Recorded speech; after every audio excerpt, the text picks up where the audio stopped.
Ubay-ubay ang miragsa sa COVID-19 vaccination sa mga senior citizens sa dakbayan sa Lapu-Lapu. Si Luan Merondina sa report.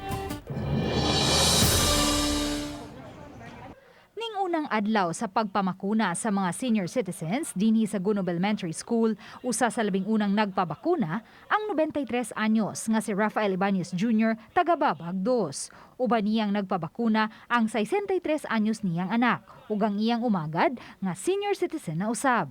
Bisan sa taas niyang pangidaron, wa siya magduha-duha nga magpabakuna. Mamina man tag radyo nya na ay mga kuas doktor. Pero actually, ang ako lang yung kasaligan, ang Diyos ra gyud. Bahala na ang Diyos o bayo ni siyang kuhan. Okay lang. Sa edad nga 93 anyos, ang pagpanakit sa tuhod lang ang iyang gipamati apan lanti pa ang iyang pandungog ug pangisip ug regular usab siyang nag-ehersisyo aron mapabilin ang kahimsog sa iyang panglawas ug mabatukan ang virus. Naamagay mga bagong strain ron nga di ta kibaw o kuhan. Maigo ba ta? So ato lang yung mintihan. Actually, wala man ko magkuhan. Naragyo ko sa balay. Quarantinas ko for 1 year. Salig lang ta. Kaya kung magduda-duda ko ka, sa mo kakakuyaw.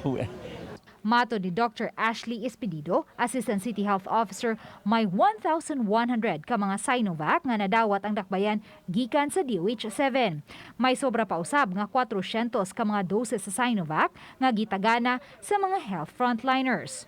Busa ganiha, may ubang mga health frontliners usab nga dungang nabakunahan sa mga senior citizens. Subling gipasabot sa mga health officials nga ang pagpabakuna batok COVID-19 dili lang proteksyon sa kaugalingon batok sa virus, apan proteksyon usab sa komunidad aron makabud nato ang gihulagway nga herd immunity.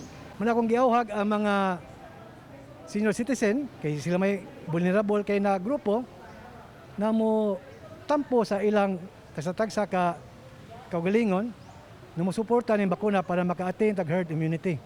Gawa sa Gunob Elementary School, nagpahigayon na sab og COVID-19 vaccination sa mga senior citizens sa Agus Elementary School ug ARC Hospital.